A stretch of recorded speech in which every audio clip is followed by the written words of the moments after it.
হত্যাকাণ্ড ঘটিয়েছে এবং একই সাথে সর্বশেষ জুলাই আগস্টে 2000-এর অধিক মানুষকে শহীদ করেছে।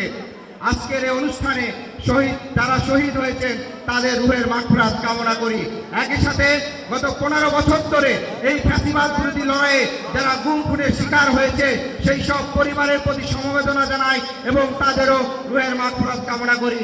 প্রিয় উপস্থিতি, আজকের বাংলাদেশের নাগরিকদের মর্যাদা, নাগরিকের অধিকার যদি প্রতিষ্ঠিত করতে চাই তাহলে যে শাসনতান্ত্রিক ব্যবস্থা চলে আসছে, গণতান্ত্রিক কাঠামো ব্যবস্থা বাংলাদেশে চলে আসছে, সেই জায়গায় আমাদের একটি আমূল এবং মৌলিক পরিবর্তন করতে হবে।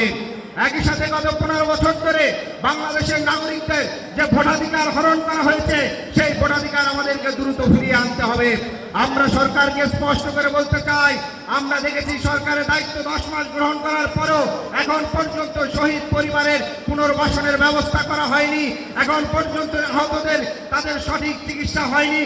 এখন পর্যন্ত গত 15 বছর ধরে যেসব বিরোধী রাজনীতিবিদদেরকে শত শত মামলা দিয়ে তাদেরকে কারাগার করা হয়েছে সেই মামলার হয়রানি থেকে এখনো তাদেরকে নিষ্পত্তি দেওয়া হয়নি।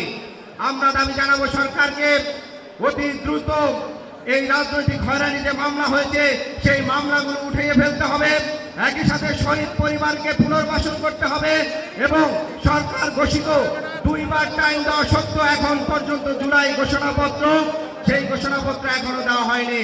অতি দ্রুত জুলাই মাসের ভিতর জুলাই ঘোষণাপত্র এবং জুলাই সনদের দিকে সরকারকে এগিয়ে যেতে হবে। আজকের যে আলোচনার অন্যতম বিষয় জাতীয় ঐক্য, সেই বিষয়ে একটি কথাই বলবো, জাতীয় ঐক্যর ক্ষেত্রে আমাদের অবশ্যই গণতান্ত্রিক অধিকার, মানবাধিকার এবং দেশের সার্বভৌমত্বের প্রশ্নে সকল রাজনৈতিক দলগুলোকে দলমত নির্বিশেষে একটি প্ল্যাটফর্মে এসে এই 3টি বিষয়ে কোনো আপোষ করা যাবে না।